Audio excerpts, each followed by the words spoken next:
Reinvent your personality.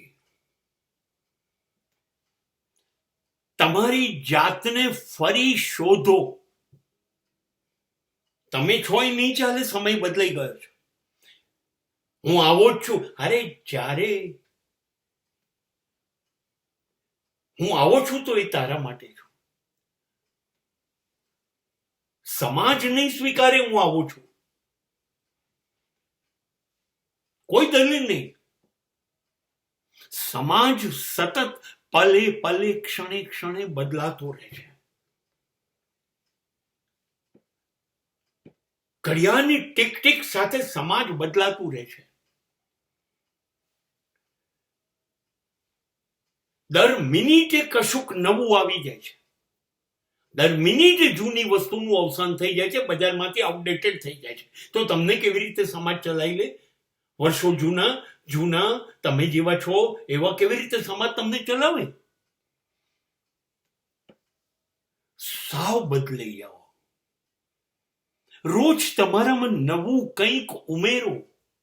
તમારી બોલવાની પદ્ધતિ, તમારી કામ કરવાની પદ્ધતિ, તમારું પરફોર્મન્સ નવી પદ્ધતિથી, તમારો અવાજ નવો, તમારી પર્સનાલિટી નવી,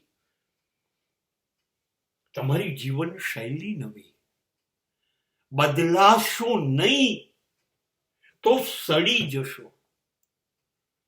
આપણી આગળની પેઢી એટલે સડી ગઈ, કેમ કે બદલાઈ નહીં. સતત બદલાતા રહેવું પડશે, નવું કર્યા કરવું પડશે. દરેક મિનિટે નવી વસ્તુઓ શોધાય છે. દરેક મિનિટે નવી વસ્તુ બજારમાં આવે છે. જૂની વસ્તુ બજારમાંથી બહાર ફેંકાઈ જાય છે. જે દેશી જૂની પદ્ધતિથી જે જીવે છે ને એ લોકો બજારમાંથી ગાયબ થઈ ગયા. એને સમાજ નથી સ્વીકારતો. તમારે બદલાવવું પડશે. તમારા વિચારો બદલાવવા પડશે. તમારું વર્તન બદલાવવું પડશે. તમારી વાણી બદલાવવી પડશે. અરે આઉટડેટેડ પપ્પાઓને મમ્મીઓને તો અત્યારે બચ્ચાઓ સ્કૂલે મળવા નથી લઈ જતા, એમને શરમ આવે છે. આઉટડેટેડ ને તો બાળકો નથી સ્વીકારતા. હવે એમને શરમ આવે છે. એમને પણ મમ્મી પપ્પા નવા નકોર જોઈએ છે, મોડર્ન જોઈએ છે. એમની પ્રતિષ્ઠા ના જાય એવા જોઈએ છે. વાણી, વર્તન, વિચાર તો બદલવાનું છે, પણ જીવવાની પદ્ધતિ પણ બદલવાની છે. અને આ જે નથી બદલાતો ને એ જિંદગીમાંથી રસ ગુમાઈ જાય છે. અને આ એટલા માટે સાચું છે કે જિંદગી રોજ ઘરમાં જીવીએ ને તો ઘરમાં પણ રસોઈનું ટેસ્ટ, રસોઈ જુદી જુદી બદલાય. ઘરનું ફર્નિચર બદલાય, ગાડી બદલાય. ઘરમાં પણ નવીનતા નહીં હોય તો એની એ વસ્તુથી કંટાળી જશે અને એમાંથી નફરત પેદા થશે. એવા ને એવા કેવી રીતે રહેશો? તમારે રોજ બદલાવવું પડશે.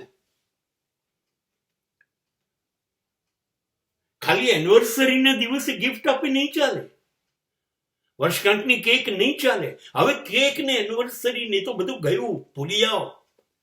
હવે રોજ સાંજે બચ્ચા માટે એક સારી ગિફ્ટ લઈને આવતા થાઓ. વારંવાર કોઈ પ્રસંગ વગર પત્નીને સરપ્રાઈઝ આપતા થાઓ. ન ધારેલું તમારું વર્તન, ન ધારેલા તમારા શબ્દો તમારા કુટુંબને આપતા થાઓ.